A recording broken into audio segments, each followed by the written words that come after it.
Bueno, muy buenos días, bienvenidos y bienvenidas y bienvenidos a este encuentro. Les saluda Alejandra Nardi desde la Oficina de Conocimiento Abierto de la Secretaría de Ciencia y Tecnología de la Universidad Nacional de Córdoba.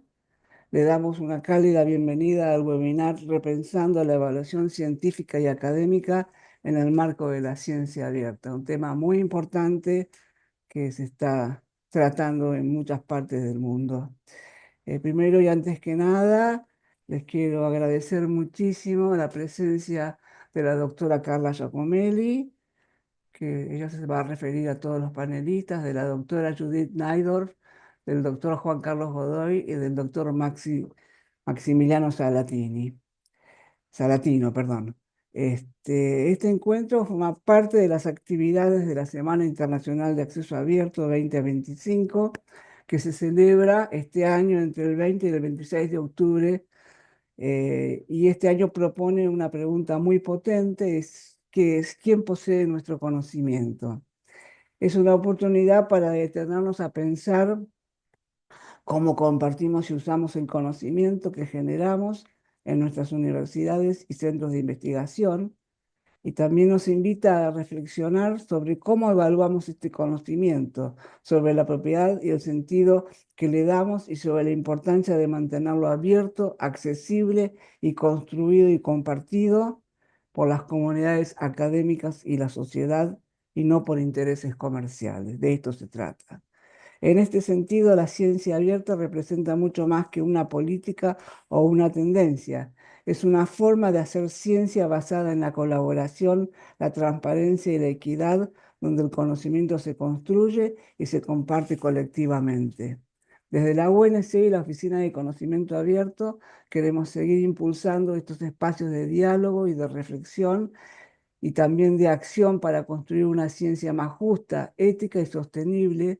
En esta ocasión hemos acordado esfuerzos con la Facultad de Filosofía y Humanidades a través de la Agenda Interuniversitaria de Acceso Abierto en nuestra Instagram de la Oficina de Conocimiento Abierto, que después le voy a poner el, la dirección. Vamos a ir haciendo difusión de todas las actividades que se están haciendo en la agenda interuniversitaria. Bueno, ahora no me queda más que presentar a la moderadora del encuentro, que es la doctora Carla Giacomelli, una gran profesional y una gran amiga, quien nos introducirá en la temática y presentará a las y los panelistas, a la panelista y a los panelistas. La doctora Carla Giacomelli es doctora en Ciencias Químicas de la Universidad Nacional de Córdoba. Se desempeña como profesora titular de dedicación exclusiva en la Facultad de Ciencias Químicas de la Universidad Nacional de Córdoba y como investigadora principal del CONICET en el Instituto de Investigaciones Físico-Químicas de Córdoba, del CONICET, ya lo dije. Es la directora ejecutiva del Consejo Social Consultivo de la UNC, es miembro del grupo de trabajo de la Unión Internacional de Química Pura y Aplicada, a cargo de las series de Desayuno Global de Mujeres y la red global que promueve el empoderamiento de las mujeres en ciencia. Fue secretaria en 2 oportunidades de la Secretaría de Ciencia y Tecnología de la ONC, de la cual este, tengo muy buenos recuerdos porque hemos trabajado con ella las políticas de publicaciones de ciencia abierta. Gracias, Carla, por todo tu apoyo, y la que también recuerdo mucho es la doctora Strumia. Ella fue un pilar para nosotros para empezar el camino de la ciencia abierta o del acceso abierto. Bueno, con esta idea en mente, damos inicio a este webinar con la doctora Giacomelli. Bienvenida, Carla. Buenos días. Gracias, Alejandra, por la presentación.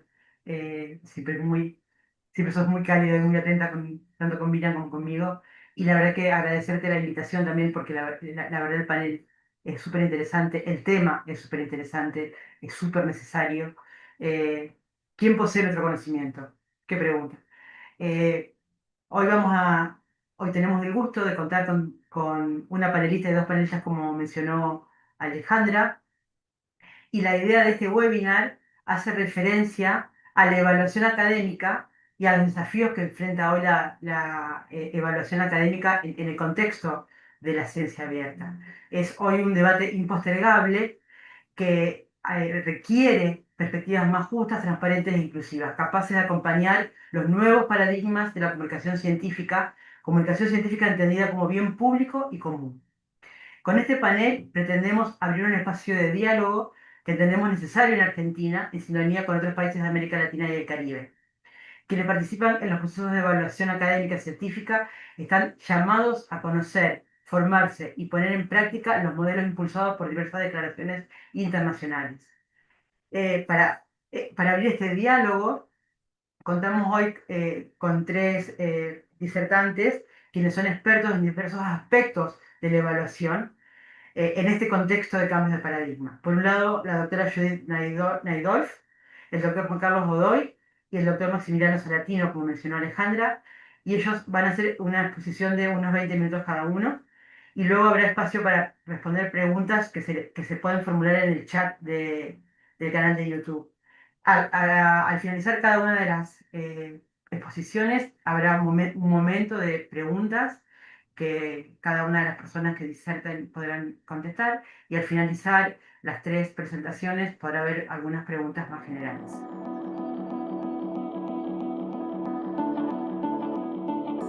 Presentamos entonces a la doctora Judith Naidorf.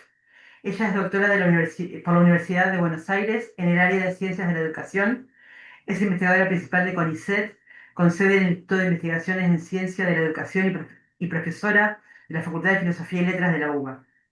Es coordinadora del Foro Latinoamericano de Evaluación Científica y directora de un proyecto financiado por el International Development Research Council de Canadá en el bienio 2024-2026. El proyecto se denomina Tracking Research Funding Flows in the Global South for More Transparent and Inclusive Science. La presentación de hoy de Judith se trata sobre la escuela de evaluadores como dispositivos de cambio de la cultura académica. Judith. Hola, ¿qué tal? ¿Cómo están? Bueno, una alegría estar aquí con colegas tan importantes y tan relevantes para el mundo de la ciencia abierta, ahora que estamos en pleno conmemoración y e impulso todo este mes al respecto. Bueno, esta actividad también promovida por la Secretaría de Ciencia y Técnica de la Universidad Nacional de Córdoba y por parte de este espacio en particular de la Oficina de Conocimiento Abierto.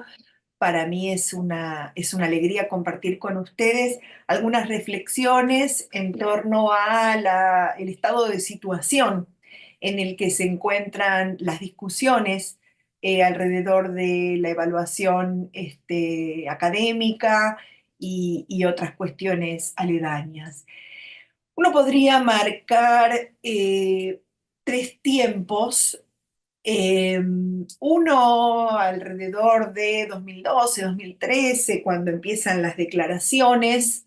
Es un tiempo de las declaraciones. Es un tiempo que continúa, ¿no? Porque siguen habiendo declaraciones, pero podemos destacar Dora, podemos destacar la nuestra también, la de FOLEC, la Declaración de Barcelona, Hong Kong, que venía repasando hace un rato, y bueno, una declaración que está a punto de salir, también nuestra, la declaración de Bogotá, la declaración de Barcelona, en la que estuve participando ayer.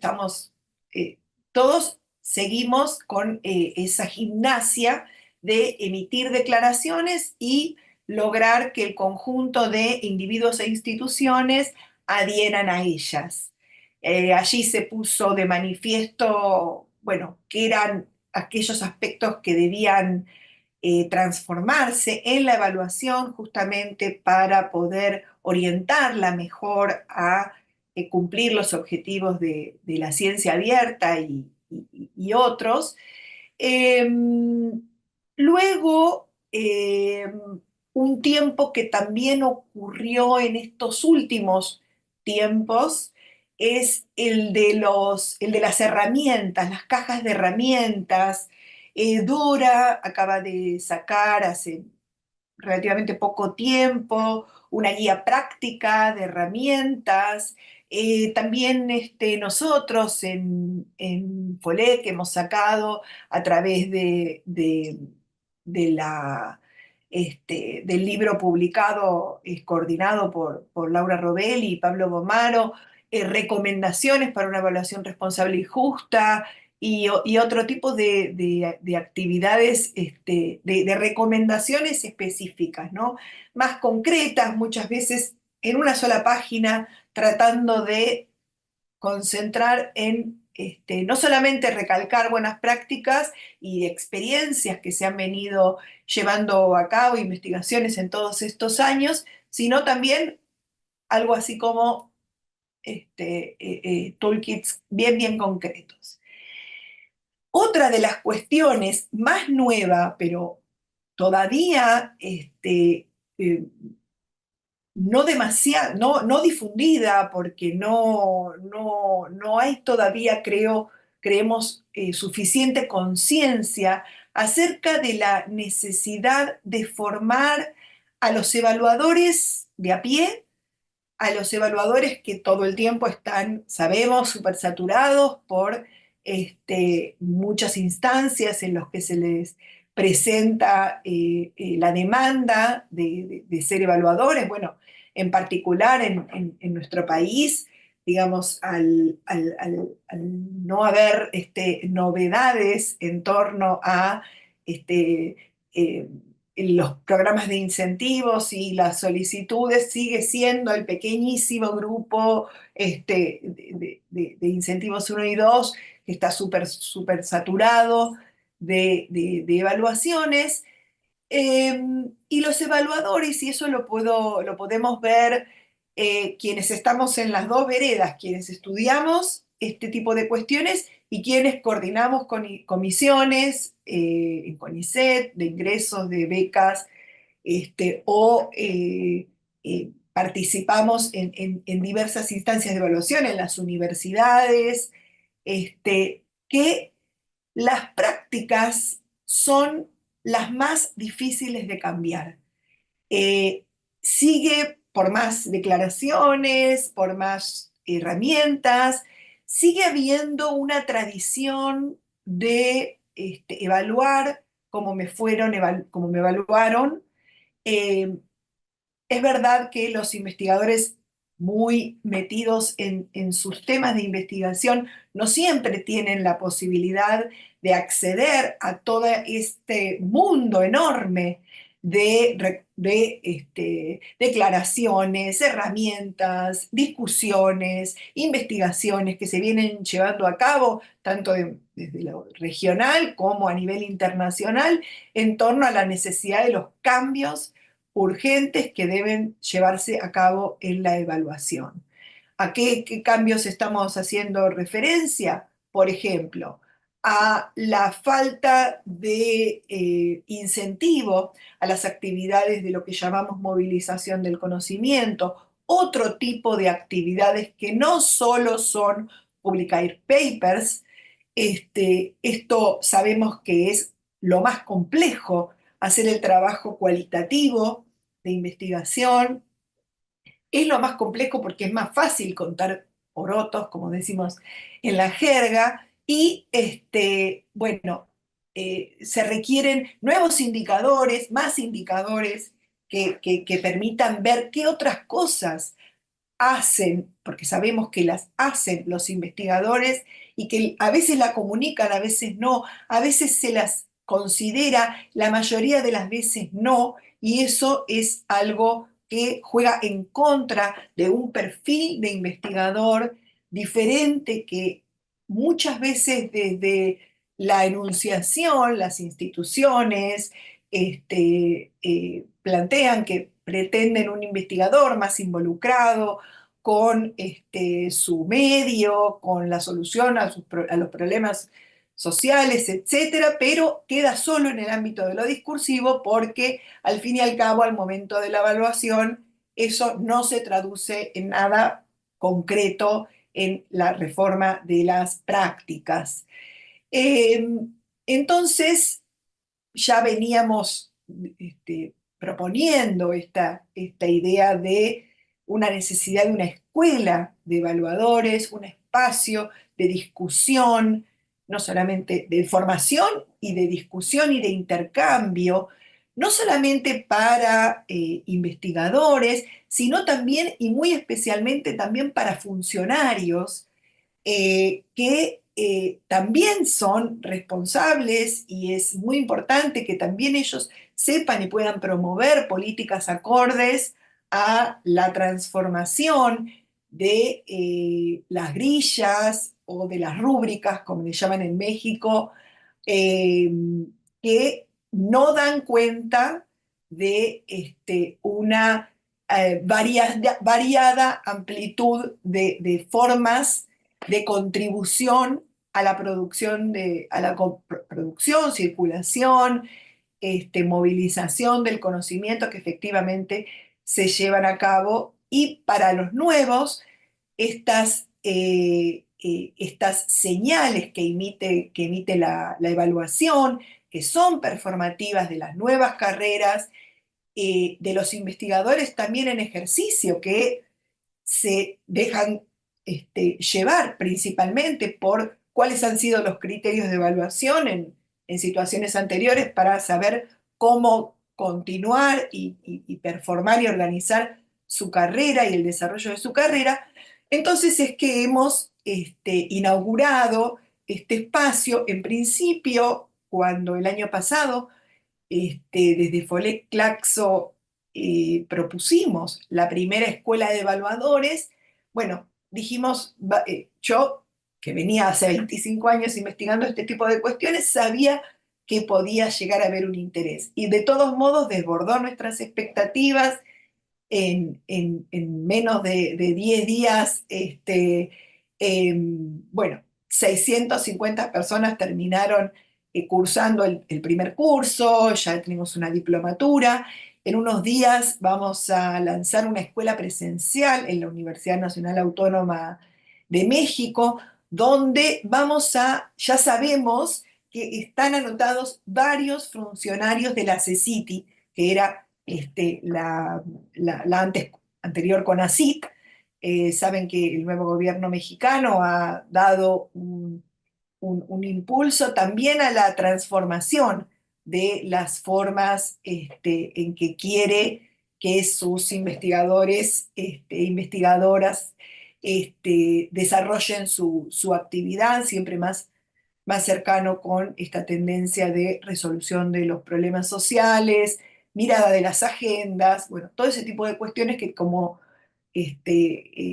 saben de nuestros escritos, atañen también a la movilización del conocimiento. No es solo el momento del uso social del conocimiento, al final de la producción del conocimiento, sino que al momento mismo de la elaboración de las agendas de investigación, ya estamos definiendo para quién y para qué investigamos. Y esta es una pregunta que es importante volver a hacérsela y es importante que los evaluadores también tomen atención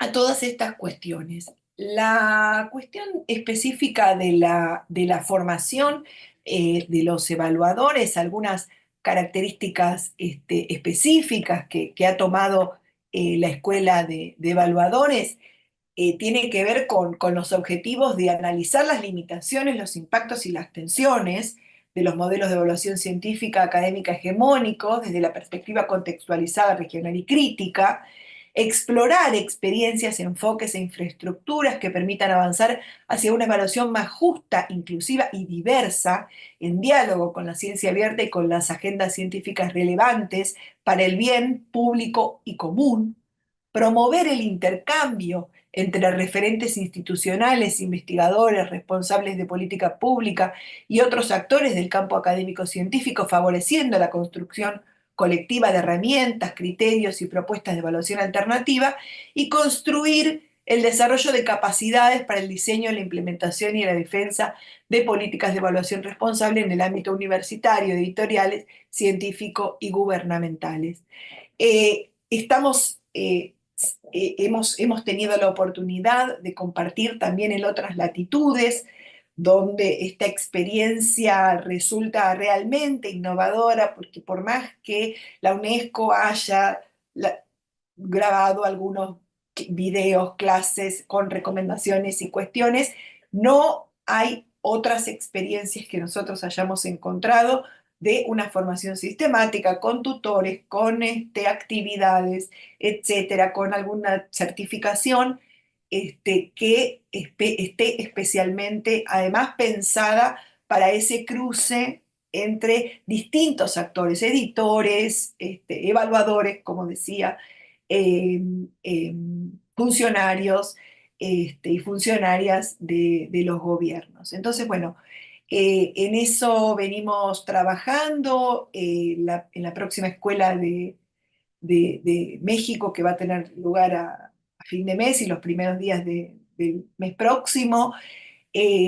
Contamos, bueno, como siempre, con súper expertísimos profesores internacionales, regionales, y también en este caso vamos ampliándonos y hemos invitado a unos colegas chinos muy interesados también en este tipo de cuestiones, personas también de Europa que están pensando todas este tipo de cuestiones que, digamos, siempre tenemos que tener nuestra perspectiva regional, que aquí Maxi Salatino representa al grupo que, bueno, acaban de actualizar Oliva y es todas las producciones que son citadas. Justo estaba recién releyendo algunas cuestiones de Dora y ellos recuperan nuestras producciones, así que es muy importante este tipo de eventos y que los que estamos aquí sigamos produciendo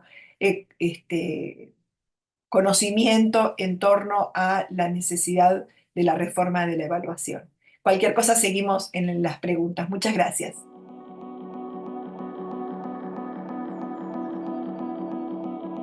Nuestro segundo disertante entonces es el doctor Juan Carlos Godoy. Él es director del Laboratorio de Psicología del Instituto de Investigaciones Psicológicas de la UNC y el CONICET. Es fundador y editor ejecutivo de la revista Argentina de Ciencias del Comportamiento. Es profesor adjunto de educación exclusiva de la Universidad Nacional de Córdoba. Es además investigador independiente del CONICET. Su línea principal de investigación se concentra en el estudio de la salud mental y la cognición en adolescentes y jóvenes de diferentes contextos sociogeográficos. Su presentación de hoy es Más allá del principio del paper, la evaluación académica en tiempos de ciencia abierta. Juan. Gracias, Carla, por la presentación y gracias a Alejandra y Emilio por la invitación. Siempre es un gusto colaborar con la OCA de la UNC.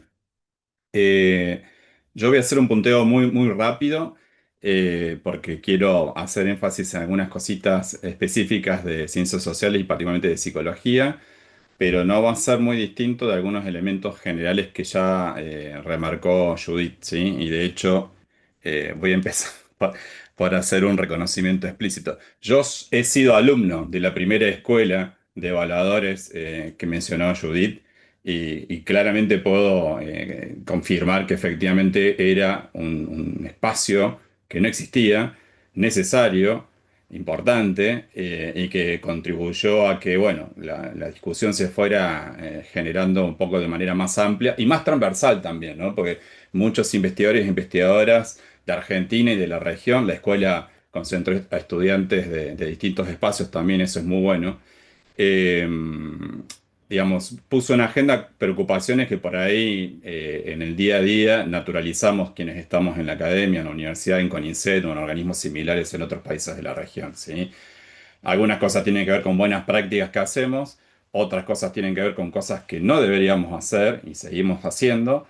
Entonces, la verdad que hay, en mi opinión, creo que cuando algún historiador de la ciencia quiera hacer un raconto de dónde empezó el cambio cultural, si se quiere, en buen sentido, de cuestiones vinculadas con la evaluación científica, la escuela de evaluadores va a salir como un aspecto destacado, me parece a mí, y todo lo que ha seguido ocurriendo después, ¿no? Así que quería comenzar por eso, porque en parte que yo pueda estar acá hablando con un poquitín más de autoridad sobre evaluación científica, más allá de que me voy a estar refiriendo a mi campo, también tiene que ver con que uno se nutre de elementos técnicos, teóricos, la caja de herramientas que mencionó Judith recién, se nutre de elementos técnicos y teóricos más allá de los elementos que surgen de del propio empirismo, de la propia experiencia de uno integrando diversas comisiones, ¿sí?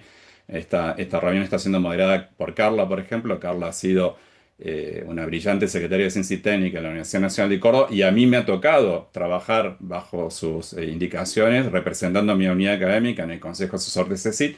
Y de hecho, voy a hacer una mención a algo muy interesante que ocurrió durante la gestión de Carla y que implica un poco esto de salirnos de contar porotos, o como digo yo, de contar palitos, ¿no? Que es la figura tradicional que venía dominando y viene dominando todavía la evaluación nuestra entre nosotros, ¿no? Así que nada, quería comenzar por eso. La hoja de ruta es muy sencilla, ¿sí? En tiempos de ciencia abierta, que es lo que estamos celebrando de alguna manera con este encuentro. La evaluación académica tiene un punto central, y ese punto central tiene ese matiz de que es que se propone claramente ir más allá de el conteo de la cantidad de papers que tiene un individuo, una persona, ¿sí? O de la vuelta de tuerca que se le quiso dar, sobre todo en el ámbito anglosajón, cuando junto con el conteo de papers se sumó también la consideración del factor de impacto, ¿no?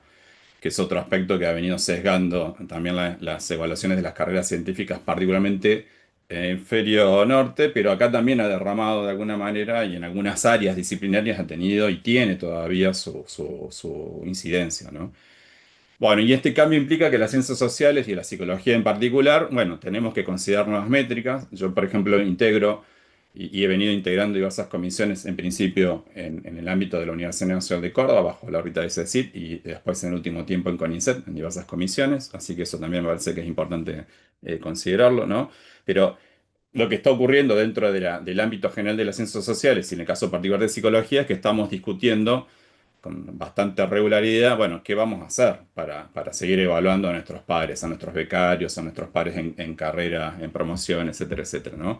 Bueno, y ahí empiezan a surgir ya algunas cosas que la ciencia abierta trae, ¿no? Como el tema de qué impacto le damos a la colaboración interdisciplinaria, qué impacto le damos particularmente al impacto social de las investigaciones que desarrollamos.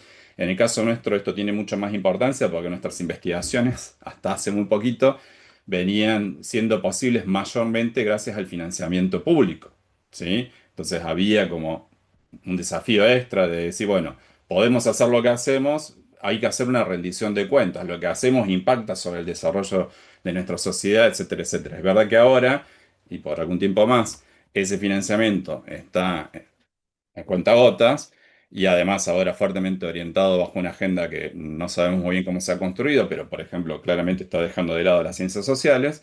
Bueno, habrá que ver después cómo podemos hacer ese impacto más claramente, ¿no?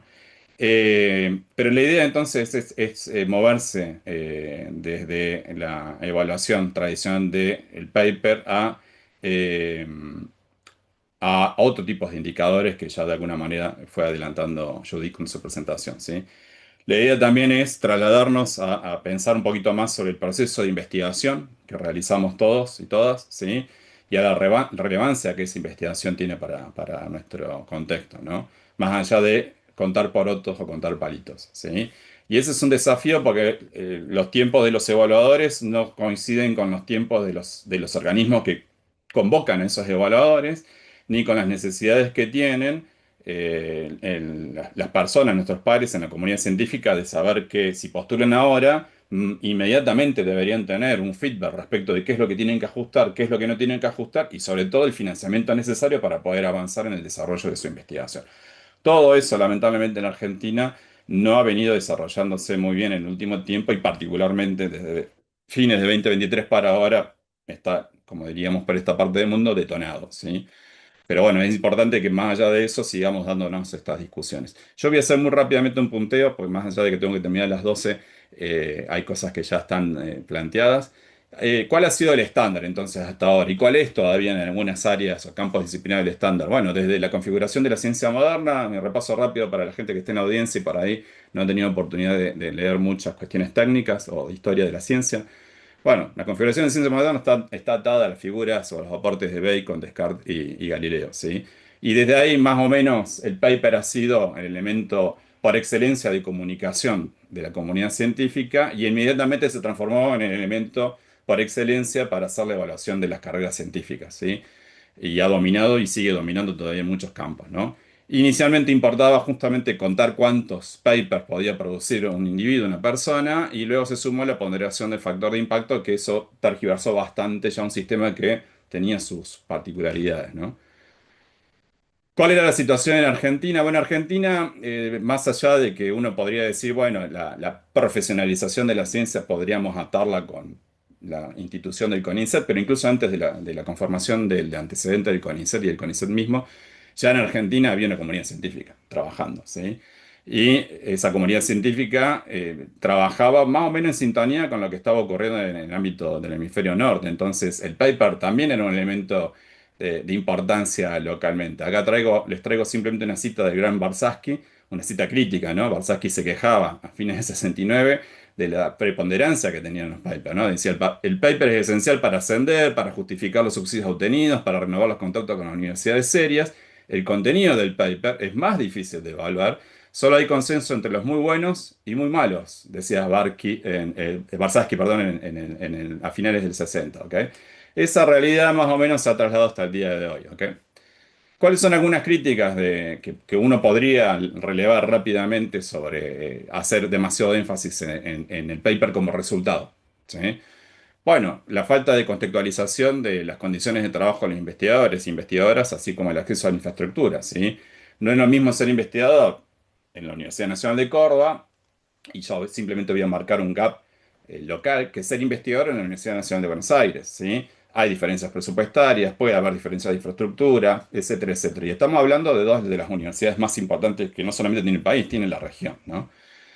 Pero a los fines prácticos, el paper, si nos decantáramos exclusivamente por eso, vale uno para Carla Giacomelli acá y vale uno para alguien que sea equivalente en trayectoria a Carla Giacomelli en Buenos Aires.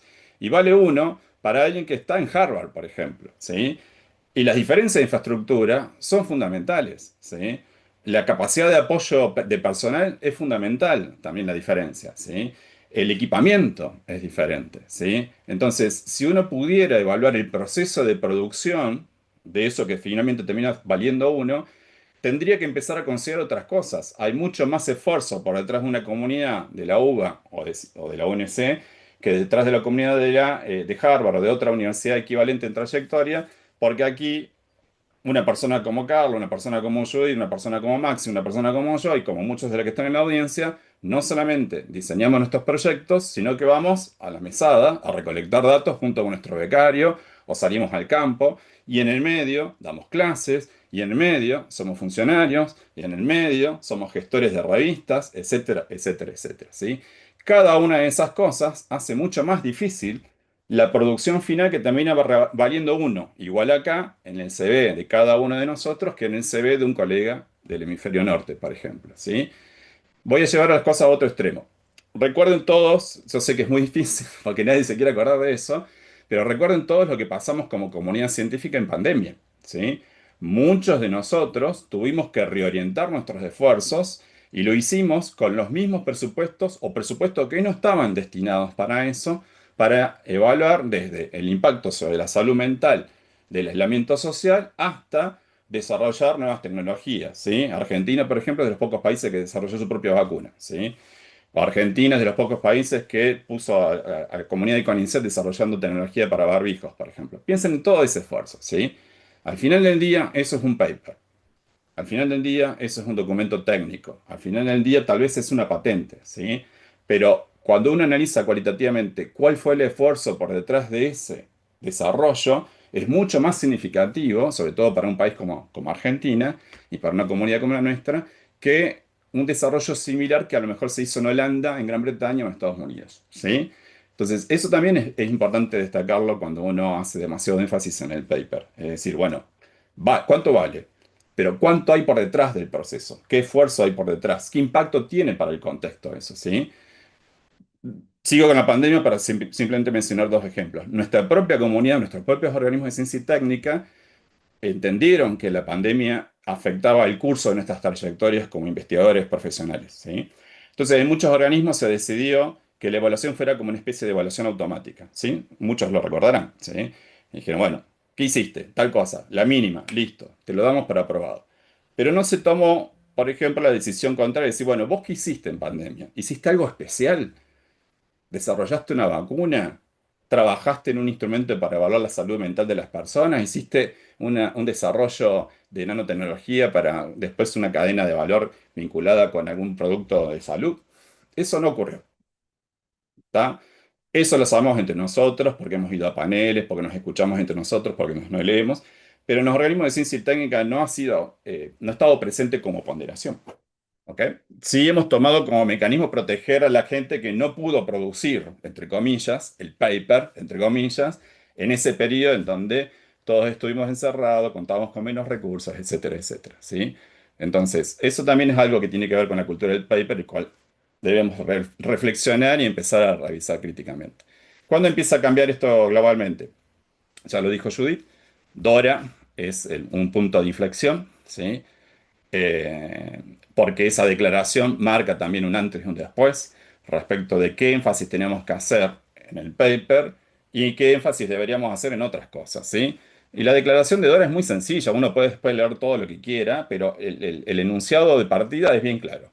No utilice métricas basadas en revistas como el factor de impacto como una medida sustituta de la calidad de los artículos de investigación individuales para evaluar las contribuciones de un científico individual o en las decisiones de contratación, promoción o financiación. ¿Está? O sea, correr el eje de ahí y habilitó la discusión que hoy seguimos y sostenemos en espacios como este, o en espacios como FOLEC, o en otros lugares más, ¿sí? Lo bueno de esa declaración, cuando uno empieza a analizar más detenidamente, es que segmenta entre recomendaciones para las agencias de financiación, recomendaciones para las instituciones, pero siempre pican sobre lo mismo, ¿sí? Por favor, que el contenido científico de un artículo es mucho más importante que las métricas de publicación o la identidad de la revista en la que fue publicado, y con el fin de evaluar la investigación, consideremos el valor y el impacto de todos los resultados de la investigación, ¿sí? Y consideremos una amplia gama de medidas de impacto que incluyan indicadores cualitativos, como la influencia sobre política y prácticas científicas, que esto es muy importante, ¿sí? También tiene recomendaciones para nosotros, ¿sí?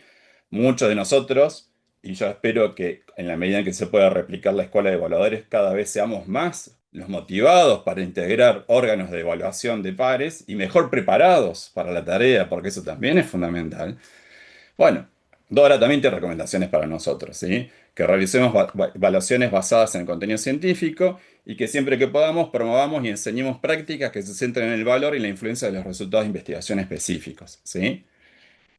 En este marco vino también a tallar fuertemente, impactar fuertemente, y me apuro para cerrar ante las 12, el impacto específico del modelo de ciencia abierta, ¿sí? Los principios en ciencia abierta claramente impactan sobre la evaluación científica porque impulsan una agenda de transparencia, de producción en un montón de indicadores que obviamente van a estar resonando en cómo evaluamos después a nuestros pares y cómo nos evaluamos a nosotros mismos, ¿sí? Pasamos entonces ahora a hablar de una evaluación responsable de la investigación, ¿sí? Porque hay que considerar todas estas dimensiones y estos impactos, ¿ok? Localmente podemos hablar de Manual de Buenos Aires, ¿sí? Si quieren, o de procedimientos que están asociados con el Manual de Buenos Aires, impulsados por la RICIT, ¿sí? La RICI también usa esta imagen que mencionó Judith al principio de caja de herramientas, ¿sí? Que es un instrumento teórico y metodológico para construir e interpretar indicadores de trayectoria de investigadores, ¿sí? El Manual de Buenos Aires está todavía en desarrollo, pero es importante ir a la RICIT y seguir la discusión que está ocurriendo ahí para ver qué se dice y qué se está planteando, ¿sí? Les dije que les iba a mencionar un ejemplo local. Bueno, bajo el periodo de Carla como titular de la CECIT hizo un gran esfuerzo de la Universidad Nacional de Córdoba y sacó una línea de financiamiento por primera vez en su historia que estaba destinado a hacer un financiamiento importante, ¿sí? Y hay dos cosas que yo quiero destacar más allá de que esté Carla acá, ¿sí? Uno es la línea editorial del primer TP, que se llamaba TP significaba temas prioritarios. Estamos hablando de esto de hace ya un par de años, ¿sí? Y fíjense en los indicadores, eran relevancia académica, cantidad de integrantes en su trayectoria, articulación para el enfoque multidisciplinar, que era un aspecto que sí o sí tenía que estar presente, impacto en la sociedad o el sector productivo y necesidad y accesibilidad de los bienes de capital adquiridos, ¿sí? Lo de impacto tenía este detalle, ¿no? Evaluar prioritariamente el impacto del proyecto en la sociedad del sector productivo en base a la coherencia de la propuesta, vinculación socioproductiva con objetivos generales, etcétera, etcétera. Pero más allá de esa línea de trabajo que decía, che, no evalúen solamente papers, evalúen otras cosas más, yo quiero destacar algo que no salía en la letra, pero que es fundamental. Cuando se configura la comisión evaluadora, éramos, voy a dar un número redondo, probablemente la voy a pifiar, Carla, pero simplemente quiero subrayar esto. Pongamos que éramos 10 personas, de esas 10 personas, dos exclusivamente venían para evaluar ese indicador. Eso nunca había ocurrido en ninguna comisión evaluadora de la Universidad Nacional de Córdoba. ¿Sí? Dos personas que no tenían que ser científicos de carrera, pero sí tenían muchísima experiencia para evaluar la relación entre el sector productivo, el impacto social y el vínculo a la universidad. Y ellos tenían como tarea prioritaria evaluar ese indicador. Y después nos poníamos de acuerdo el resto. Eso nunca más, digamos, volvió a ocurrir en ningún otro sistema, ¿sí? El Primar lo sostiene, capaz, creo que en la edición siguiente lo sostuvimos también, pero quiero decir que hasta ese momento como instrumento no existía la Universidad Nacional de Córdoba. Y tiene también que ver un poco con marcar el cambio de los tiempos y de la importancia del financiamiento, ¿sí? Termino con esto antes de que se me agote el Zoom. Todavía coexisten los dos sistemas, ¿sí? Esto es importante que también lo revisemos críticamente. Todavía seguimos contando papers, por ejemplo, en la gloriosa KS7, que es la Comisión de Psicología de CONICET, que es flamante. Todavía seguimos considerando un mínimo de publicaciones por año de permanencia en la categoría de carrera de investigador científico, pero también consideramos las acciones de comunicación pública de la ciencia, los servicios tecnológicos de alto nivel o similares que uno puede tener en su universidad, la docencia de posgrado, la formación de recursos humanos, ¿sí? O el desarrollo de tecnologías sociales, ¿sí? Ya estamos poniendo énfasis en otros indicadores, la mirada es más integral, ¿ok? Si se quiere, ¿está? ¿Qué es lo que se viene? Bueno, y con esto cierro. Primero, lo que se viene son cosas que tienen que ver con el desarrollo de las tecnologías. Por ejemplo, esto es reciente, esto es una nota publicada en Nature ahora, en octubre, ¿sí? Los beneficios de hacer ciencia pueden parecer abstractos, dice la nota, pero nuevas herramientas de IA pueden rastrear cómo los proyectos de investigación tuvieron amplios impactos sociales en políticas, medicamentos o productos, ¿sí? No propone el reemplazo del personal humano, pero dice, el humano puede valerse de estas nuevas herramientas que se están desarrollando para trabajar estos aspectos, ¿ok? Y lo último, y cierro, porque esto ya es para reforzar un poco lo que dijo Judith. ¿Qué necesitamos? Necesitamos un espacio como la Escuela de Formadores o equivalente. Puede ser uno por unidad académica, la Universidad Nacional de Córdoba bien podría impulsar el propio, por ejemplo, y necesitamos documentos técnicos, ¿sí? Como la publicación que está mencionada ahí de FOLEC, o la que mencionó Judith hace poco, que sacó Claxo con la coordinación de Pablo Omar, ¿sí? Necesitamos seguir formándonos, necesitamos material técnico que oriente la capacidad de evaluación nuestra. Esto es fundamental, esto es un aspecto que creo que hay amplia coincidencia.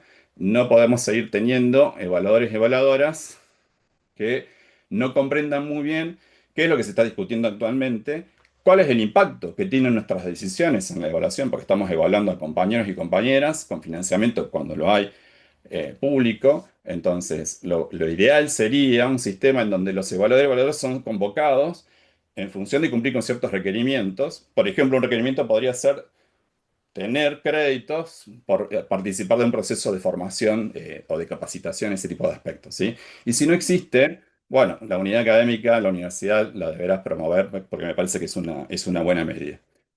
Nada, con eso quería terminar, nada más. Gracias. Creo que terminé más o menos a tiempo. Sí, Juan, gracias. Muchas gracias por la presentación, súper interesante. Y tenemos un ratito todavía de Zoom para una pregunta que apareció en el chat, que ya te la formulo. Dice lo siguiente, evaluación versus acreditación. ¿Cómo acreditar actividades, entre comillas, más allá del paper? A la fecha, las instituciones no tienen en explícito categorías ni indicadores para incluir estas otras actividades. O si las tienen, la valoración es diferencial. ¿Cómo podemos hacer la transición? Y uno con la pregunta que está ahora en el chat, que es, las comisiones de CONICET deberían publicar las grillas de evaluación. Bueno, perdón, mi feedback me dice que creo que en YouTube se nos terminó la transmisión, pero no estoy seguro. Así que si estás de Emilio por ahí, que nos diga, porque en todo caso la retomamos. Y si no, respondo acá y ya queda grabado después para Emilio. No, no, no, Emi, estamos en vivo en YouTube, ¿eh? Ok, listo, perfecto. Valor para acreditar. Bueno, el sentido común dicta que, digamos, la tarea de evaluación se tiene que hacer con una finalidad, con un objetivo, ¿sí? Entonces, eso es una discusión que hay que dar. Después habrá que ver cómo en cada unidad académica, cada organismo de ciencia y técnica, se establecen mejores sistemas que el SIGEVA, por ejemplo, que creo que mi falta de palabras describe más o menos qué es lo que pasamos todos con el SIGEVA, ¿sí? Pero, digamos, los indicadores del SIGEVA se pueden ajustar. Y si no, hay que discutir con los gestores y con los administradores y los gerentes y el directorio de CONICET, en el caso de CONICET. Pero digamos, los indicadores del SIGEVA se pueden ajustar. Lo que tiene que ocurrir es que tiene que haber disposición a escuchar las recomendaciones de gente como Judith o como Fernanda Beigel o con un montón de más de personas que saben más que el promedio de nosotros sobre evaluación científica para ver qué se está haciendo. Y la voz de los científicos y científicas también, ¿no? Esto se puede relevar con encuestas, ahí pueden recurrir a las ciencias sociales, estamos disponibles para ese tipo de trabajo. Podemos relevar con encuestas cuáles son las recomendaciones, sugerencias de la comunidad docente universitaria y de investigadora de carrera respecto de qué indicadores habría que ajustar y mejorar, ¿sí? Ahí eso me parece que es fundamental, ¿sí? Lo de la publicación de los criterios, yo soy un fiel defensor de que en cualquier sistema con INSET o ONC los criterios, y de hecho, cuando Carla era secretaria de Ciencia y Técnica, esto era una cosa que nos perseguían todo el tiempo para que lo sacáramos. ¿Cómo íbamos a evaluar los TP, los primar TP? Bueno, se publicaron antes los criterios, ¿sí? Para que la gente supiera sobre qué dimensiones se va a evaluar. Creo que en eso hay que trabajar más fuertemente y creo que también nos deberían liberar a las comisiones para que hagamos un trabajo más didáctico, pedagógico, porque las comisiones también pueden enseñar a evaluar a sus pares, ¿sí? Lo que pasa es que a veces estamos atados de las manos, no nos dejan, no nos autorizan, no nos permiten. Yo creo fervientemente que una comisión evaluadora, como parte de su tarea, debería decir, bueno, comunicamos los criterios y terminó el proceso de ese año de trabajo y ese año tendría que hacer un webinar como este, decir, che, queridos y queridas de la KS7, queridos y queridas de la comisión que sea, así se trabajó. Esto es lo que encontramos como patrón, esto es lo que deberían ajustar la comunidad, sin personalizar, simplemente dando recomendaciones. Esto es lo que hay que ajustar, esto es lo que debemos mejorar. Me parece que eso también haría muy bien al sistema. Ok.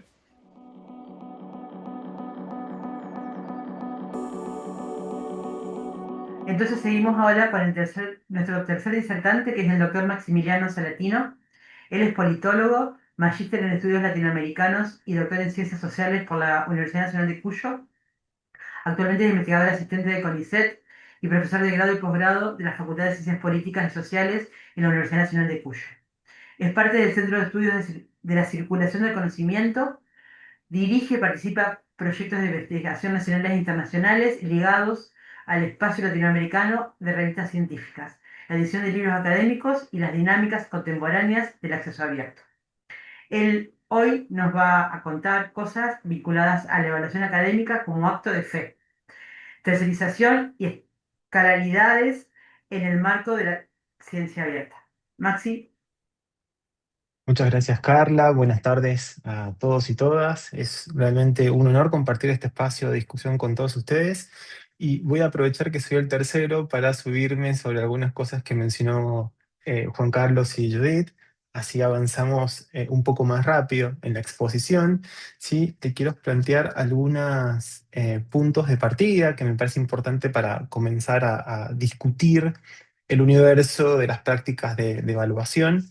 El primer punto, la primera línea que me parece importante rescatar es que deberíamos comenzar a intentar, a repensar que en los espacios de producción de conocimiento científico, es decir, cómo se hace la ciencia, cómo se piensa, desde la cuestión más conceptual hasta la aplicación del método, junto con la publicación, todo lo que tiene que ver con el armado y de hecho, la publicación y la circulación y la evaluación académica forman parte de un mismo proceso. Estamos tan segmentados en la vida contemporánea dentro de nuestras propias instituciones, con tantas actividades, con nuestras agendas que están colmadas, que pareciera que estamos bastante compartimentalizados en nuestras actividades. Esta es una pequeña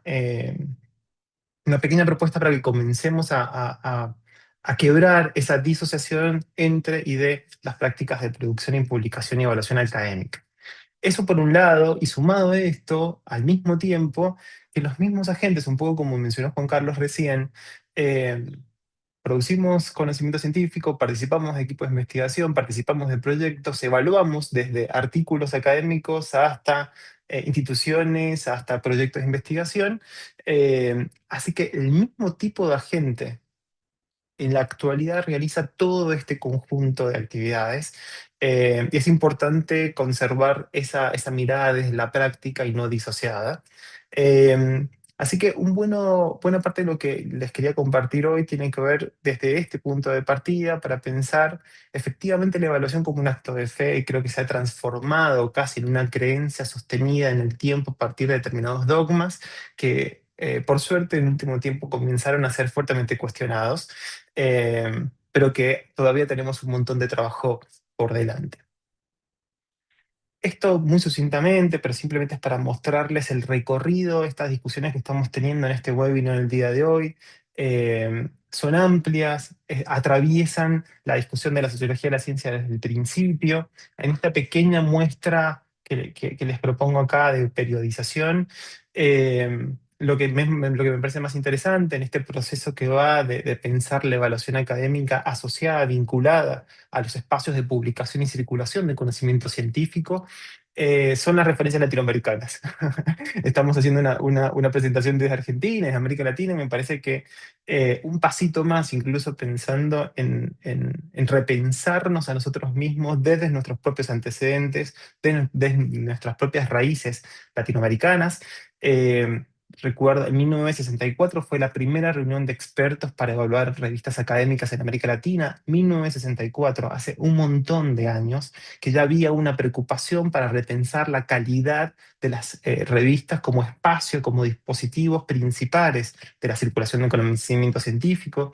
Ya en la década del 80 en adelante del siglo XX es el momento a partir del cual comienzan a surgir los primeros índices, primero en la UNAM y luego en la Universidad de San Pablo, Clase, Alerta, lo que hoy sería Biblat y LILACS para el caso de ciencias médicas y de la salud. Ese periodo, además, tiene aparejado como un hito a nivel global e internacional, que es la generación, la creación del Science Citation Index en el Instituto de Información Científica de Filadelfia por Eugene Garfield. Son dos procesos que son paralelos, pero que se dan en las academias del Atlántico Norte, como menciona Jean-Claude Guédon, pero que tiene una referencia, un anclaje latinoamericano diferenciado. Luego los 90, y acá sí mostrarse como un punto importante, como una primera marca de sentido, es la generación y la creación de la Tindex. La Tindex, desde el taller de Guadalajara en 1994 hasta la salida al catálogo, ha marcado cuáles han sido los criterios de calidad, de excelencia académica para las revistas latinoamericanas y por tanto hacia todo el espacio latinoamericano de evaluación desde una revista hasta las trayectorias de los agentes. Y como mencionaron Judith y Juan Carlos, más recientemente, especialmente desde Dora en adelante, pero eso no quiere decir que Dora haya creado nada nuevo que no haya sido, hizo un proceso de formalización de una discusión que venía sedimentada tanto en los nortes como en los sures desde bastante tiempo antes. Con esto no estoy quitándole importancia a Dora en absoluto, me parece que tuvo como un impacto muy fuerte, pero simplemente hay algunos raíces, algunos rasgos que están previamente en discusiones y publicaciones. Se me ocurre en este momento desde Bebe Besuri y sus publicaciones de finales de los 80, ya hay una discusión importante respecto a la importancia de la evaluación académica y del vínculo entre el paper, el factor de impacto y la evaluación de nuestras prácticas. Y más recientemente acá, bueno, puse Folex, Claxo, COAR a nivel internacional y la iniciativa de la Escuela de Evaluadores, que en las tres presentaciones lo estamos, me parece súper importante, me parece hiper relevante que dentro de esta, no me gusta decir perspectiva de ciencia abierta, aproximación de ciencia abierta, porque considero que es casi un posicionamiento epistemológico, casi desde el vamos, es una nueva mirada para repensar las formas en las cuales transitamos la vida académica. Pero dentro de este mismo contexto, tener un espacio desde Claxo para pensar la formación de evaluadores me parece central. Dos o tres rasgos en función de esto que se me ha dado por denominar como fetichización de las métricas, pero me parece que es importante como para terminar de desanudar algunos puntos que muchas veces están muy cuestionados y por eso están, y muchas veces muy naturalizados. Creo que en el péndulo va desde la naturalización hasta la crítica, y ese es el espacio, el momento histórico en el cual nos encontramos en la actualidad. Esta idea de la evaluación como acto de fe, creo que describe esta aceptación, esta naturalización crítica de los indicadores cienciométricos y bibliométricos como estas medidas, como este parangón para pensar la calidad científica, y se manifiesta a partir de diversos elementos y por lo menos en dos instancias. Primero, esto de la reificación del conteo de citas, que es uno de los elementos centrales para repensar la visibilidad y la circulación en la producción del conocimiento latinoamericano. Todos ya sabemos que los informes de citas, desde el factor de impacto hasta la discusión de cuartiles 1, 2, 3, están basados en el conteo de citas que se dan dentro de las revistas que se encuentran incluidas dentro del Core Collection de Web of Science y de Scopus. Esa medida, o sea, ya hay miles de estudios, estamos hiper informados respecto de las asimetrías que históricamente han producido la aplicación de estas métricas para pensar la práctica evaluativa en la región, pero asimismo la producción latinoamericana se ha visto históricamente poco representada dentro de estas bases del mainstream. Esto no quiere decir que sea una valoración respecto de la calidad de este conocimiento en absoluto, sino en las reglas de la conformación del sistema académico mundial que conocemos es completamente asimétrico y completamente desigual. En este mismo sentido, han habido como varios otros elementos para considerar. Uno tiene que ver con la transferencia de legitimidad. Esto es claro, es una discusión que redunda, pero cuando en una grilla de evaluación de una trayectoria de un agente se evalúa en un artículo científico por dónde está indexada la revista en la cual está publicado, se está haciendo un ejercicio de terciarización de la evaluación. No se está evaluando la calidad del artículo, se está evaluando dónde está indexada esa revista para transferirle ese registro de legitimidad al artículo científico. Es una actividad, un poco lo mencionaron, dada la gran cantidad de producción académica actual, la gran cantidad de investigadores e investigadoras, la multiplicidad de momentos de evaluación, este tipo de elementos, este tipo de instrumentos hace que el poroteo sea mucho más rápido, mucho más sencillo, pero implica traer sobre la mesa un dispositivo completamente asimétrico y desigual. Y luego, sí, efectivamente, la aplicación acrítica de estos elementos, de estos dispositivos métricos, homogeneizan disciplinariamente y homogeneizan en términos de la discusión relevante de temas, especialmente para determinadas discusiones que son locales, que son regionales, que tienen importancia para la soberanía nacional de la ciencia, para el desarrollo productivo. Y por otra parte, ponen, ceteris paribus, una temporalidad completamente artificial. Pareciera que el resto de las variables no importan, no significan absolutamente nada. En determinado momento se pone un freno, una fotografía respecto del momento en el que se tomó ese factor de impacto, en el momento en que se indexó esa revista, y luego se traslada históricamente para hacer toda la trayectoria de ese investigador y esa investigadora, y no hace falta que les diga qué consecuencias trae consigo estas cuestiones. Les dije recién que para pensar esta fetichización de las métricas, les propongo como dos momentos. El primero, un poco esto de la indexación como criterio de legitimidad. Eh, Estamos ya después de muchas décadas de discusión respecto de los efectos que ha tenido la indexación en términos generales. En mis últimos trabajos le he prestado especial atención a los criterios, parámetros que tanto las bases internacionales como las regionales han tenido para evaluar revistas.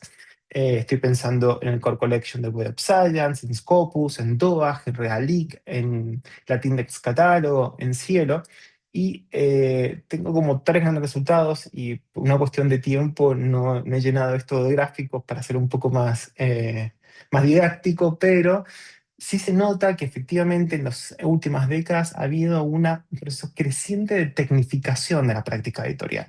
Esto que ha implicado que cada vez los equipos editoriales tienen que aprender a resolver cuestiones asociadas a la aplicación de las tecnologías, la información y la comunicación de manera más eficiente, con pocos recursos, y que llevan hacia casi una mirada evolucionista de lo que debería ser una revista académica como un punto de llegada. Esto ha sido provocado principalmente por la estandarización de los criterios de indexación. Actualmente, si uno analiza los criterios y parámetros de evaluación de todas estas bases que yo les comenté recién, son muy parecidos, son extremadamente similares. Algunos son un poco más detallados, como el caso de los 38 criterios del catálogo de Latindex, otros son un poco más escuetos, pero en sentido más amplio, en sentido más analítico, todas estas bases indexadoras evalúan las revistas casi de igual manera. Tienen sus vericuetos, eso lo sabemos todos, quienes hemos participado de instancias de edición de revistas lo conocemos. La gran marca y la gran diferenciación la siguen haciendo la consideración de criterios asociadas a las citas, a las citaciones, en el caso de Web of Science, en el caso de Scopus. Es casi el perro que se muerde la cola. Es la historia desde el 64 hasta la actualidad, en donde solo valen, solo se evalúan, solo son importantes las citas que se realizan de revistas y autores que están insertos dentro del circuito mainstream, y por lo tanto nuestro circuito latinoamericano siempre se ve como subrepresentado, invisibilizado.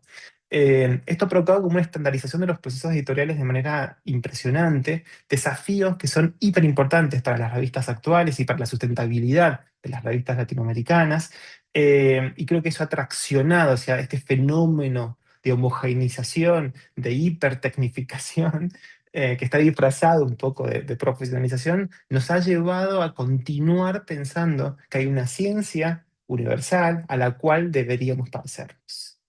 Y esto lo menciono para el mundo de las revistas, pero es importante para pensarlo en términos de la evaluación de la práctica académica en términos más amplios. Seguimos repitiendo prácticas y patrones de comportamiento, pensando, idealizando un horizonte de sentido que siempre es el de las academias del Atlántico Norte. Avanzando un poco más, en el segundo momento, y es una discusión álgida, es una discusión importante para América Latina, que tiene que ver con la revisión por pares. Yo les decía recién un poco que hay que tratar de pensar los procesos de producción académica con los de publicación y con los de evaluación de la mano, como si formaran parte de la misma cadena. Bueno, si uno propone esto, no puede dejar de hablar de la evaluación de los artículos o de la actividad evaluativa respecto de las producciones académicas. El peer review se ha transformado casi en un mecanismo burocrático.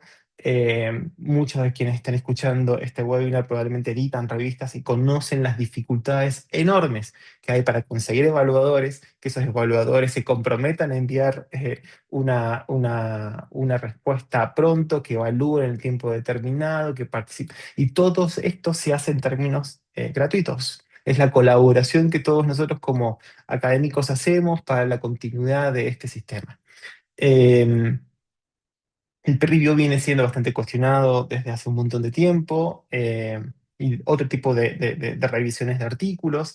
Si comparamos los espacios mainstream con los latinoamericanos, hay sesgos súper claros entre los revisores del norte global y del sur global. Hay desconocimiento de los contextos locales por parte de evaluadores internacionales. Uno piensa que internacionaliza una revista por mandar un artículo a ser evaluado por referentes globales, y muchas veces esto trae consigo comentarios y críticas que no corresponden con el contexto de producción de ese artículo.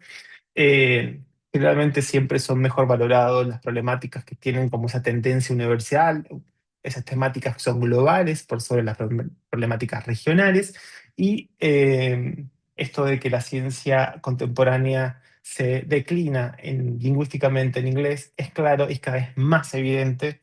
Todas las apuestas por el multilingüismo sí lo están demostrando, y hay un montón de estudios que efectivamente han logrado comprobar cómo el rol del portugués y del español dentro del concierto internacional de la ciencia ha visto deteriorado por la constante crecimiento de la valoración de los textos en inglés por sobre otro tipo de lenguas. Esta es una cuestión que nos afecta directamente a nosotros latinoamericanos y latinoamericanas. Súper rápidos con esto. Sí hay en la actualidad, considero una bisagra importante para repensar estos procesos.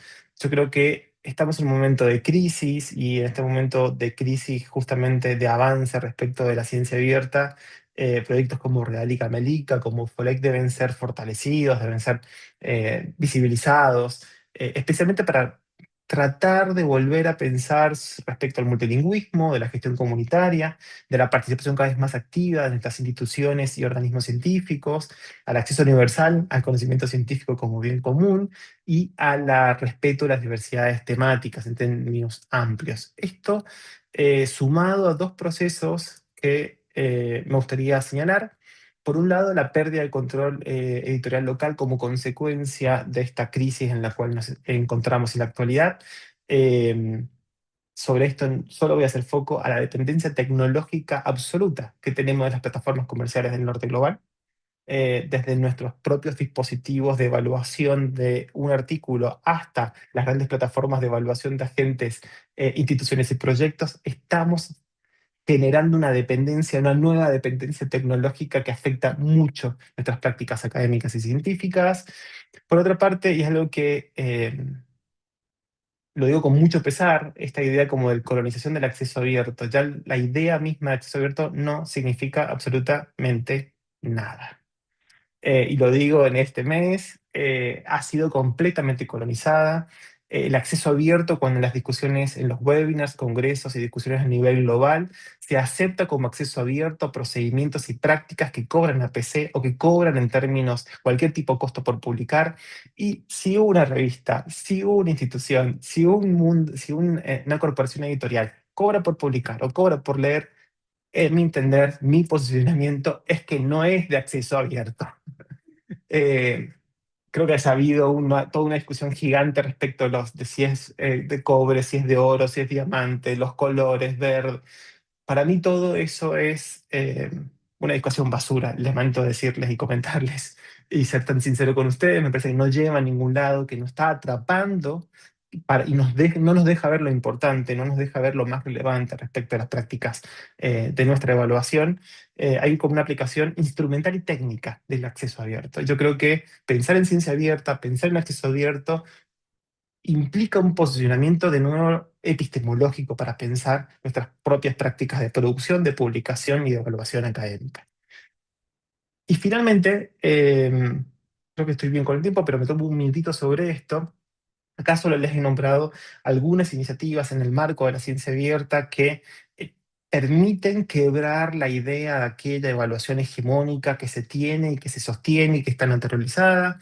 Está basado un poco en las dimensiones mismas del enfoque de la ciencia abierta, desde la apertura a una evaluaciones más democratizadas, más contextualizadas, transparentes, con diversidad de diferentes resultados o outputs que sean evaluables más allá del paper, utilizando plataformas abiertas que no dependan de las grandes corporaciones internacionales y que sean principalmente descentralizadas.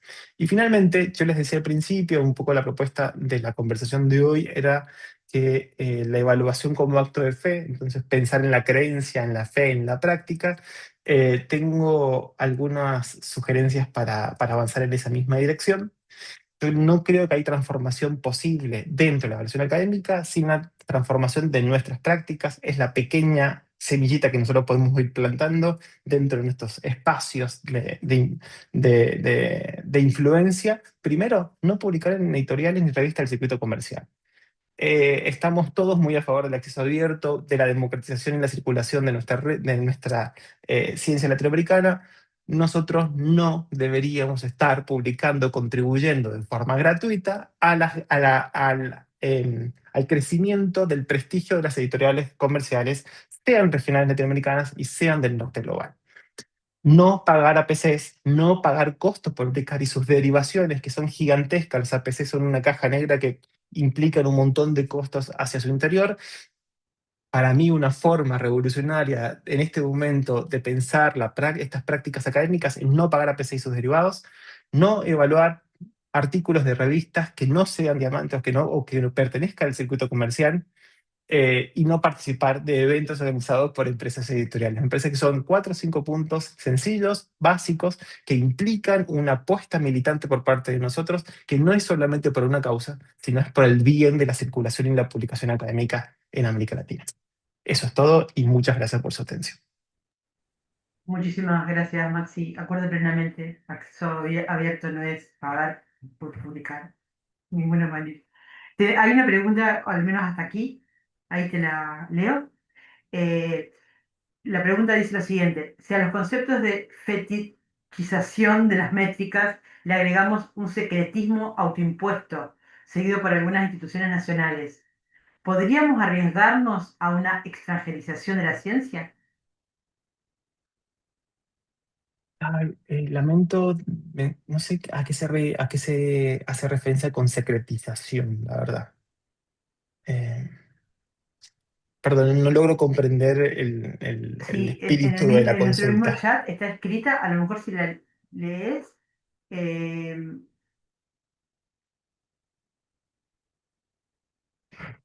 leí mal porque es de secretismo, no secretización, es de secreto, ¿no?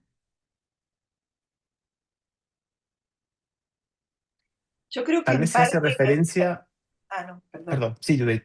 No, no, porque algo que me quedó picando de antes, creo que por ahí eso se relaciona. Hubo alguien que reclamaba esto de la publicación de los criterios y Juan Carlos contaba muy bien cómo en el caso de la Universidad de Córdoba se había hecho. Hay un intríngulis muy interesante ahí, porque por más que efectivamente, y después de nuestra lucha, si no lo hubiéramos logrado, efectivamente se están publicando los criterios de evaluación, es una obligación que se publiquen, por suerte, esto siempre estamos de acuerdo con Fernanda, este, las comisiones tienen la capacidad de cambiar los criterios cada vez que comienzan a trabajar. Entonces se produce un contrasentido, porque las comisiones vuelven a crear nuevos criterios que muchas veces son para mejor, o sea, porque este trabajo que dice Juan Carlos que no podemos hacer al interior de las comisiones, no podemos evitarlo, se nos escapa y empezamos ahí a pelear y a discutir y es una de las mejores cosas que tienen algunas instancias de evaluación, que es poder revisar una y otra vez los criterios de evaluación y que no sean fijos, sino que cambien gracias a toda la discusión que está habiendo. Entonces, el secretismo, por eso, digamos, ya no hay secretos. El problema es que no hay manera de prever con qué te van a evaluar, porque las comisiones antes de evaluar vuelven a discutir los criterios y entonces aunque se compartan los criterios anteriores, pero estoy muy de acuerdo con Maxi que bueno, la cuestión del secretismo es algo para preguntarle a la persona bien qué quiere eso decir. Efectivamente, Judith, la persona que hizo la pregunta contesta en el chat que se refería a la no publicación de las grillas de puntaje. Así que estamos en sintonía con la inquietud de la persona que hizo la pregunta. Alguien también mencionó respecto de que esta misma discusión, estas reflexiones debieran llevarse a los concursos docentes. Yo creo que eh, este diálogo, si bien giró bastante en torno a comisiones de CONICET y al sistema científico tecnológico más apuntado a CONICET, vale perfectamente para los concursos docentes, al menos en lo que tiene que ver en los aspectos o en la misión básica que se refiere a investigación, ¿no? Los universitarios tenemos tres misiones y una de ellas es la investigación y en muchas ocasiones la evaluación de la investigación en las universidades es muy equivalente a lo que estamos charlando aquí. Hago un pequeño agregado sobre esto último que mencionaste, Carla y Judith. A mí me parece central que tenemos un trabajo, y si esto es como una militancia cotidiana, y por eso me parece que las apuestas de FOLEX son centrales para esto, que en determinadas disciplinas aún se sigue pensando que publicar en Q1 es mejor que publicar en otros espacios. Y Q1 implica simplemente un conteo de citas en el periodo determinado de 3 años y 5 a partir de una métrica específica que se realiza, que se calcula en función de las revistas que están indexadas en Core Collection o en Scopus. Yo creo que un poco lo que mencionaba recién es que el circuito latinoamericano de indexación, desde el catálogo de Latindex, desde Cielo hasta Redalic, han formalizado sus criterios de inclusión de revistas, de evaluación de revistas, casi a la misma escala, sin las citas de estos indexadores del circuito mainstream.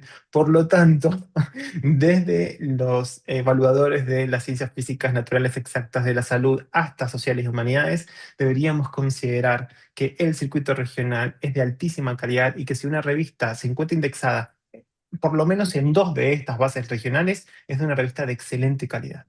Y por lo tanto el artículo, si terciarizamos, si estamos de acuerdo que vamos a terciarizar la evaluación, que ese es el mecanismo, bueno, si una revista tiene 2 o 3 indexaciones, eso implica que es una revista profesional, de calidad académica, evaluada, y por lo tanto los artículos que ya se publican deberían ser considerados de la misma forma que un artículo que tenga Q1 o que esté dentro de la indexación. Antes de terminar, nos quedan 10 minutitos. A mí me gustaría hacer un pequeño cierre respecto de las cosas que estuvimos charlando. Eh, Esto no lo tengo ni siquiera preparado, pero a diferencia, creo que de ustedes, mi expertise es de las ciencias duras, y en las ciencias duras la evaluación es más dura todavía en este sentido, y es todavía más complejo llegar a quienes nos evalúan con propuestas diferentes. Entonces, salirnos de Shimago y salirnos del Q1 y todo lo demás, nos cuesta muchísimo, y seguimos haciendo las publicaciones en esos journals Q1 en inglés, porque las evaluaciones van por ese lado. Entonces, hay una cantidad de propuestas, hay una cantidad de acciones de ciencia que tiene que ver con impacto, de ciencia con impacto social, de ciencia con impacto tecnológico, etcétera, que aún hoy, al menos en las disciplinas más duras, no se están ni siquiera mirando. Perdón por la digresión. Eh, Tengo una pregunta más. Acá, Gustavo dice, el huevo y la gallina. Si hacemos lo que propones como lucha, a lo que estoy de acuerdo, no tendríamos puntaje para cuando nos evalúen. Por lo que primero tienen que cambiar las formas de evaluación, si creen lo que estamos diciendo. Sí, yo creo que es una falsa dicotomía esto. Ah, sí. O sea, que nuestras prácticas no se, que es una mirada muy performática de los instrumentos, los dispositivos de evaluación. Es cierto, si la grilla sigue siendo lo mismo, si los mismos evaluadores siguen evaluando de la misma forma, nada va a cambiar. Estoy un poco de acuerdo con eso. Pero es una mirada performática, esencialista de estos procesos. Yo creo que son procesos que tienen que dar de la mano. Bueno, sí, tenemos que tratar de que las formas de evaluación sean cada vez más responsables, más conscientes, más locales, más ancladas, y al mismo tiempo nosotros tenemos que comenzar a hacer una ciencia diferente, porque si no, no tiene ningún sentido. Si no, simplemente somos como actores pasivos que nos vemos simplemente atrapados por las reglas malas de los nortes, y nosotros somos buenos, buenos. Es una mirada muy dicotómica, me parece que no lleva a ningún lado, por eso la idea esta de la evaluación académica como acto de fe, como práctica de fe, tiene que ver un poco con esto. Digo, tenemos que poner de nuestra parte en todo lo que podamos para visibilizar y comenzar a tener como estos espacios y pensarlos al mismo tiempo. No una cosa lleva de la mano a la otra, sino que nuestra práctica científica tiene que transformarse también. Sin nuestra participación, nada de esto va a cambiar. Creo que además tenemos que hacernos cargo que muchos de nosotros nos sentamos en esas condiciones. Y entonces, bueno, será que la primera vez somos uno y la segunda vez seremos dos, y así es como todo, hay que remarla básicamente para empezar a cambiar estos paradigmas, ¿no? Para ser un poquito más formal en el cierre, entiendo que las tres disertaciones convergen en la necesidad de repensar la evaluación académica como práctica social, ética y política en el marco de la ciencia contemporánea. La primera disertación sobre la escuela de evaluadores como dispositivos de cambio destaca la urgencia de construir comunidades críticas que promuevan transparencia, formación y diálogo entre pares, transformando la cultura evaluativa. En la disertación más allá del principio del paper que nos propone Juan, La idea es, o su propuesta es superar la hegemonía del indicador bibliométrico, incorporando criterios de colaboración, apertura e impacto social que reflejen mejor la complejidad del conocimiento en tiempos de ciencia abierta. Y finalmente Maxi, con su evaluación como académica como acto de fe, advierte sobre la tercerización del juicio académico, la dependencia de sistemas de indexación y arbitraje que opacan la dimensión reflexiva del proceso de evaluación. Entiendo que en conjunto las tres miradas invitan a restituir sentido, responsabilidad y pluralidad a la evaluación como pilar de una ciencia más justa y comprometida. Quiero nuevamente agradecerles. Su participación ha sido muy interesante. En lo personal he aprendido muchísimas cosas y creo que voy a ser la siguiente alumna en la escuela de evaluadores. Alejandra. Sí, gracias, Carla. Bueno, yo me quiero disculpar por los inconvenientes técnicos que hemos tenido. Este, Vamos a tratar de editar un video que sea conjunto. Igual ya está disponible en el canal de YouTube las distintas partes. Quiero agradecer muchísimo la intervención de estos 4 amigos, que son amigas y amigos. Y un abrazo enorme y las exposiciones han sido brillantes. Y aprovecho la oportunidad, porque me están escribiendo de la Universidad Nacional de La Plata. Esto es una noticia parroquial. Este, Marcela Fujimi está también haciendo algunas actividades, muchas actividades sobre en el mes del acceso abierto, y propone que esto sea un poco, que se siga discutiendo en una actividad que se llama un conversatorio: ciencia soberana versus oligopolios extranjeros editoriales, donde invertimos las universidades públicas argentinas. Yo puse ahí en el chat la dirección del Instagram de la OCA para que ustedes, lo voy a tratar de publicar dentro de un rato para que lo puedan, porque es mañana, jueves 9 a las 14 horas. Y ahí van a estar distintas personas: el secretario de Ciencia y Tecnología de La Plata, el doctor Nicolás Rentorf, la doctora María Valdés, secretaria de Investigaciones y del posgrado de la UNA, y la licenciada Martín Ventura, director de Coordinación de Órganos Asesores de la Gerencia de Evaluación y Planificación del CONICET. Una de las mesas de debate. Hay otra mesa de debate. Bueno, no tenemos mucho tiempo, nos quedan 3 minutos. Vuelvo a pedir disculpas por los inconvenientes, pero realmente muchos de las personas que ingresaron se mantuvieron y actualizaron su YouTube. Esto fue una cosa que nos excedió totalmente, porque nosotros creíamos, no nos dieron la información, no se la dieron a Emilio, no me la dieron a mí, y que se iba a cortar cada 40 minutos. Así que ya viviendo y aprendiendo.